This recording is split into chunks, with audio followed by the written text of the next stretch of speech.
guys. So, wala nga ako pong magagawa ngayon. So, ang gagawin ko ay mag-prepare na lang ako kasi pupunta ako sa baba. Mag-swimming tayo, guys. Gusto ko na maligo talaga. After 3 months, hindi ako nakaligo sa dagat or pool. Pero dito, maliligo talaga ako. Susulitin ko yung ano ko talaga. Susulitin ko yung binayad ko, susulitin ko yung ano dito, di ba? Sayang naman kung di ako maliligo dito sa pool. At ang laki-laki talaga ng pool nila, guys. So, get ready with me. Samahan niyo ako at kukunin ko ng aking mga swimsuit kung ano yung susutin ko for this video. Wait.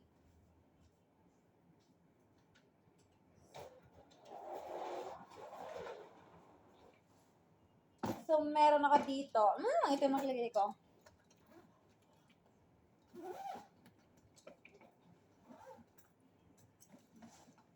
So, meron tayo, ang kalat naman ito.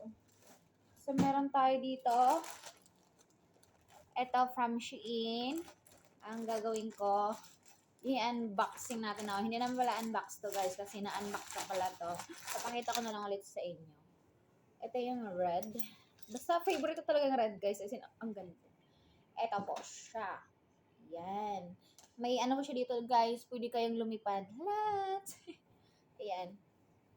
Ganyan nyo lang yan. So, mamaya papakita ko lang sa inyo. Video ako mamaya dun sa pool. Kasi ito yung underwear niya. Sobrang laki, guys. Di ko alam talaga dati. Yung size ko is almost, 24, 25. Yun, bata pa ako nun. So, ngayon, yung size ko ay laki-laki.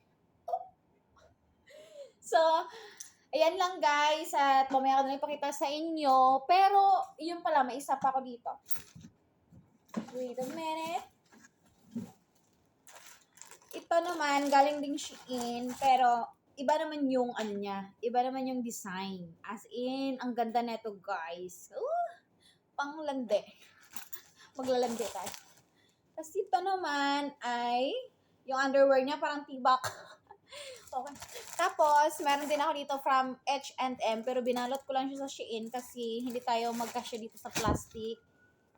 Ito galing from, matagal na to, guys, as in, pero parang 2 beses ko lang nasuot din. So, ayan o, from H&M, original siya. Dahil original siya, guys, maganda talaga isuotin itong, may foam kasi siya, guys. So, yung may mipad. Yan. So, ang gagawin ko, mamaya i-video ko na lang ulit. Bye-bye! Thank you for watching!